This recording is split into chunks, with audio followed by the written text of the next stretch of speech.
যদি পীরের বিরুদ্ধে চলে যায়, মুরব্বির বিরুদ্ধে চলে যায়, আমার দলের বিরুদ্ধে চলে যায়, নেতার বিরুদ্ধে চলে যায়, তাদেরকে প্রত্যাখ্যান করে কোরআনকে গ্রহণ করব, এই মানসিকতা নিয়ে কারা কারা কোরআন শুনতে রাজি দুহাত তুলে আল্লাহকে দেখাবেন।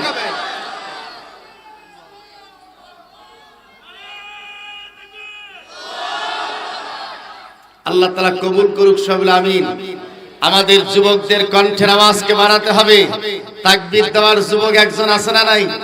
এই দেখান তো দেখি গাইবান্ধার কে আছেন তাকবীর দিবার পারেন? একজন ধরেন।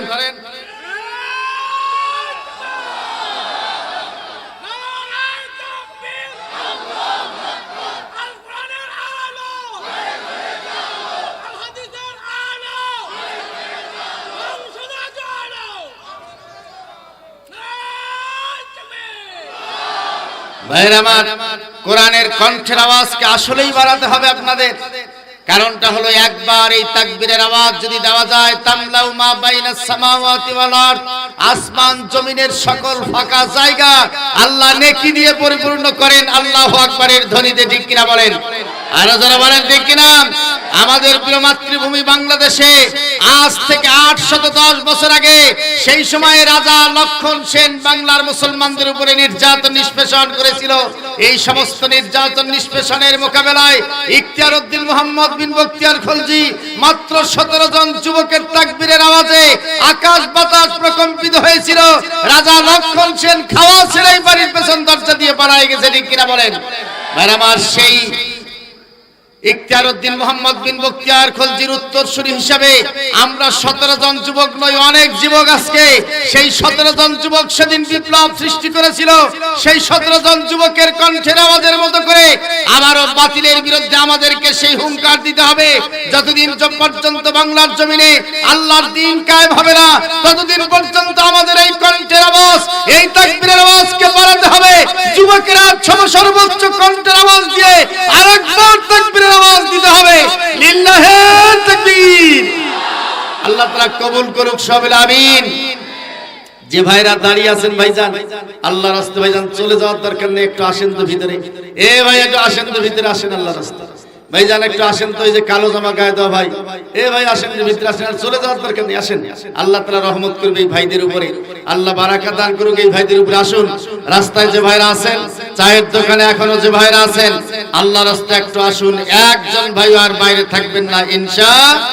ভাইরা আমার, আর পৃথিবীর কোন মানুষের জায়গা নাই, জায়গা একমাত্র কার? আরো জোরে বলেন কার? ভাইরা আমার, এই পৃথিবীর বয়স হলো প্রায় 550 কোটি বছর। কয়শো কোটি? 550 কোটি বছর, হাজার না, লক্ষ না, 550 কোটি বছর। এটা বিজ্ঞানের চিন্তা। মানুষ এই পৃথিবীতে আসার বয়স হলো মাত্র 9.5 থেকে 10,000 বছর। 9.5 থেকে 10,000। আপনি চিন্তা করেন তো ভাইজান, এখন থেকে আল্লাহ রাসূল আসার বয়স হচ্ছে 1,500। রাসূল থেকে হযরত ইব্রাহিম আলাইহিস সালাম আসার বয়স হচ্ছে 2,500। 1,500 আর 2,500 কত হয়? কত? 4,000। হযরত ইব্রাহিম নবী থেকে হযরত নূহ নবী, এদের দূরত্ব হলো 4,000। তাহলে 4 4 কত হয়েছে ভাইজান? হযরত নূহ নবী থেকে হযরত আদম আলাইহিস সালামের দূরত্ব 1,500। কত হয়েছে? এখনো 10,000 পুরেছে? আরো জোরে বলেন পুরেছে? আরে ভাই, আখিরাতের একদিন সমান এই পৃথিবীর 50,000 বছর। সেই অনুপাতে এই পৃথিবীতে মানুষ আসছে মাত্র 10,000 বছর আগে। তার মানে আখিরাতের একদিনের 5 ভাগের 1 ভাগও এখনো হয় নাই।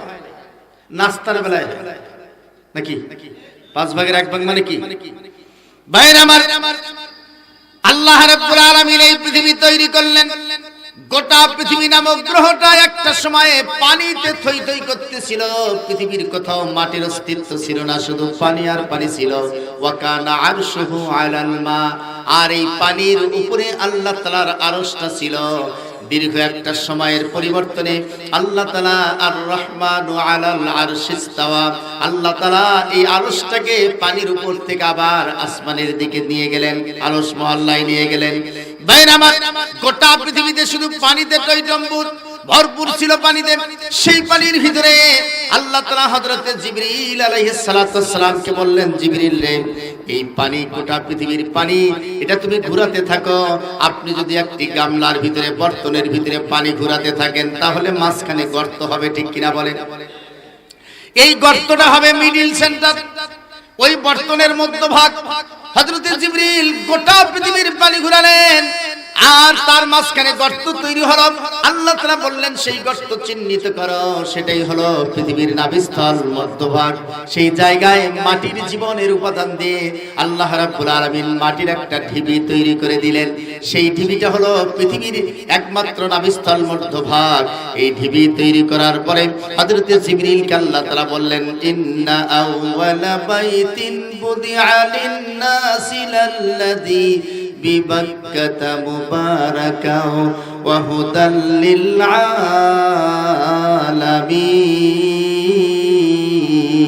আলামিন। আল্লাহ রাব্বুল আলামিন জানায় দিলেন, সেই ঢিবির ভিতরে ফেরেশতাদেরকে দিয়ে আজ থেকে 550 বছর পূর্বে আল্লাহ তাআলা মাটির অস্তিত্ব তৈরি করে সেই মাটির উপরে একটা ঘর নির্মাণ করলেন।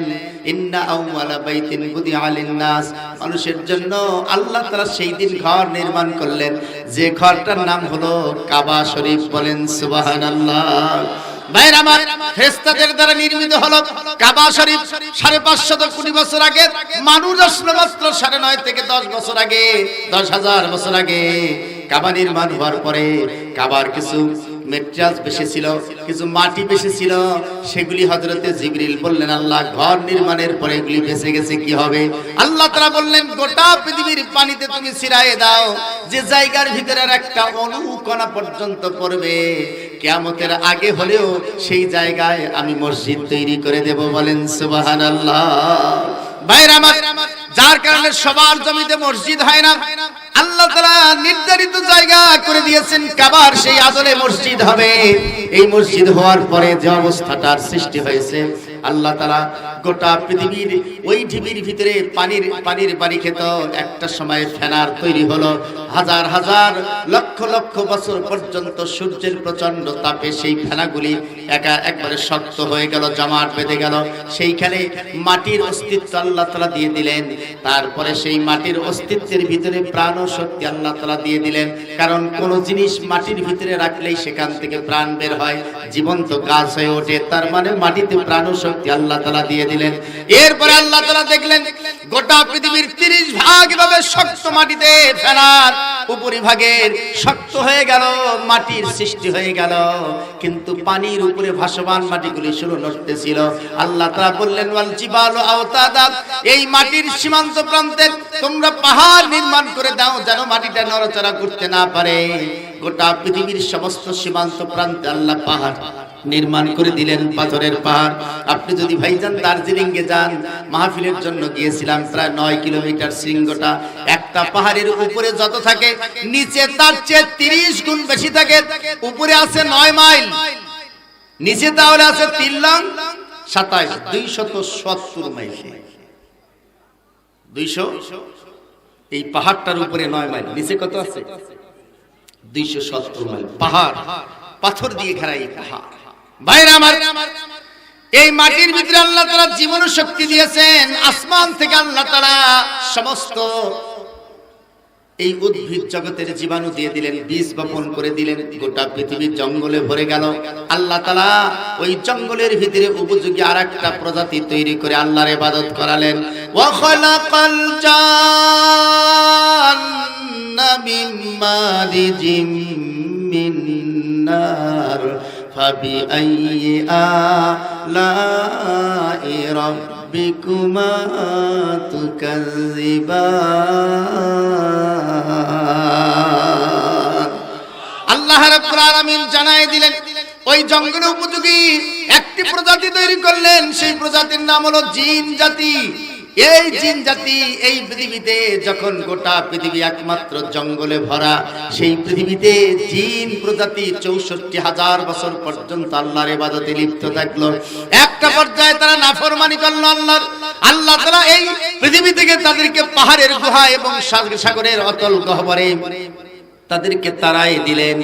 দেওয়ার পরে আজ থেকে 9.5 থেকে 10,000 বছর আগে আল্লাহ তাআলা জান্নাতুল মাওয়ার ভিতরে ফেরেশতাদেরকে ডেকে একটি পরামর্শ করলেন। পড়েন আমার সাথে, ওয়া ইয ক্বালা রাব্বুকা লিল মালাইকাতি ইন্নী জাইলুন ফিল আরদি খলিফা قالوا أتجعل فيها من يفسد فيها ويسفك الدماء ونحن نسبح بحمدك ونقدس لك قال إني أعلم ما لا تعلمون।